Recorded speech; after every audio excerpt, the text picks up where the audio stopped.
Welcome back to Design Workshop. I'm Val, and today I'm working on a demon. Specifically a lower level demon. I wanted to show you kind of a design I was working on and sort of work out the ideas with you. So my idea for this is, I'm working on a demon that's sort of bound. So like a demon servant, maybe like a slave or something. I don't really know. I'm still kind of working out the specifics on that, but a minion is specifically what I'm looking at. So the idea here is that a wimpy demon, demon, not talking like big badass, like stomping down cities demon. I'm talking like the little guys that in-universe are supposed to be fairly strong, but are usually trumped by the main characters fairly easily. That kind of demon. So my concept here is that sort of demon would be too weak to exist in my world.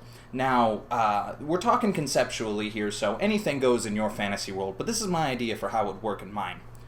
So demons have their own like energy and magic, and they exist sort of on their own, wherever demons are from in your, mythos. So they're from there, that's their energy, that's why they can survive there. That's why humans can't survive where demons are, and demons can't survive where humans are, unless they're exceptionally powerful and they can work the kind of magic necessary to do that. So a wimpy demon couldn't do that. If they wanted to get up to the surface and get some of the real world action going on, they gotta make a deal. They gotta hook up with somebody. They gotta know a bigger demon, they gotta know a black wizard, or they gotta know a demonologist, somebody who's got the magic to bring their spirit into this world, right? But it's not that easy. Because once they're here, they need to be here, otherwise their energy will dissipate. It would kill them, really. There's no reason why they'd be able to survive, like just the energy of this world would crush them, just like the energy of their world would crush a person. So they need that link.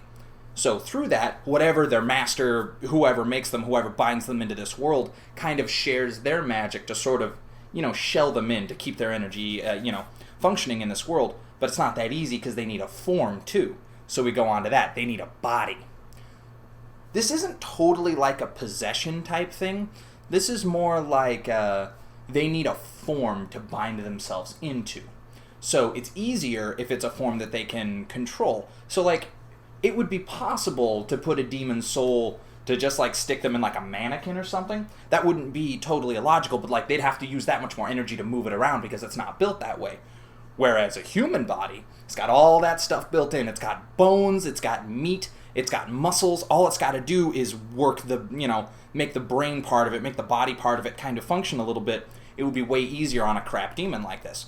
So that's what he would be stuffed inside of. So the other thing I wanted to talk about with that too is they wouldn't be wimpy.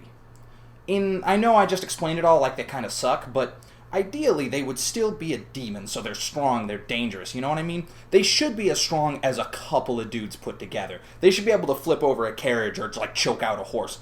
They should be that strong, otherwise what's the point of them being demons? They need to be a credible threat to make all this work worthwhile. So I want them to be powerful enough that it should take a group of people to take them down, even if those people are heroes. Should be that strong. It never is in movies, games, whatever you play. There's always the, imp demon, whatever. They always kind of suck. But I feel like in order to validate the amount of work it takes to make a demon exist, they should be dangerous enough to kill someone without too much effort. Anyway, that's a sidetrack. So here's the visuals I was working on before I go even any further. Here. So what we're looking at with this guy, he's like this gnarled kind of messed up creature. Naturally, his demon influence, like the kind of energy that keeps him alive, would warp this body and mess it up, and really, really just thrash it over time, probably rotting it and making it worse and worse as time goes on. I'd imagine, unless they did a particularly good job upkeeping it, or they regularly used their magic to maintain the body, they probably wouldn't. But if they did do that, they could last a little bit longer. But it would absolutely wreck the host because of all of this black magic that's rolling through, or demon magic, I should say. It's a whole nother... should be a whole nother thing. I don't know. It might be the same in your world. But so I've got this warped body, and I have I have a bunch of crap carved into him and binding him in.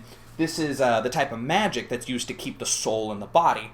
So come with me on this journey, this little story. Imagine someone, this I'm going to say a wizard. He's an evil wizard, right? So he's got all of his like runic crap set up. He's got his big, pentagram or equivalent symbol in a fantasy world, and so he buys a body that he's going to do this with, right? It doesn't matter who, it's just a corpse. It doesn't make a difference who it was before. There's no soul in this body. He needs a corpse.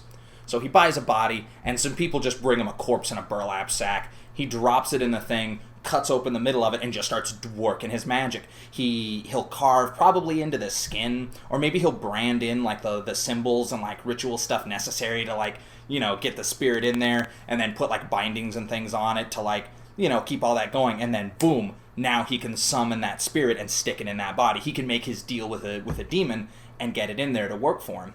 And so that's why his clothing is what it is. I imagine he just sort of kept the burlap sack. Like, he stands up, his body kind of works, and, you know, he's given his first orders, and he just stomps away still in that burlap sack. So that's why I did this kind of ratty clothing. It gives you an excuse visually to sort of keep him clothed, because why would a demon clothe himself? But also it gives you a good visual link with the outfit and sort of the rotting creature inside. Generally speaking, you would think of a demon to wear, you know, like as little as necessary, or to dress intentionally scary, unless they straight up didn't give a crap, which they probably wouldn't. Why would they? Again, it's a demon. What does he care how he looks, as long as he can do stuff? He's in this world so that he can be powerful, be the biggest, you know, thing there is, because everything here is weaker than him. Coming from a world where he's the low man on the totem pole, now he can break shit, now he can kill people, now he can do damage, even if it amounts to indentured servitude. He could still feel that power. So he's just going to wear whatever he was wearing, which in this case is a burlap sack that he was wrapped up in, so he's just sort of left with it. Well, that's my concept for a demon, and the kind of, like, you know, mythos you would need to work with like a wimpy demon. If you like it, try it out in your fantasy world. Thanks for joining me on Design Workshop. We'll catch you next time.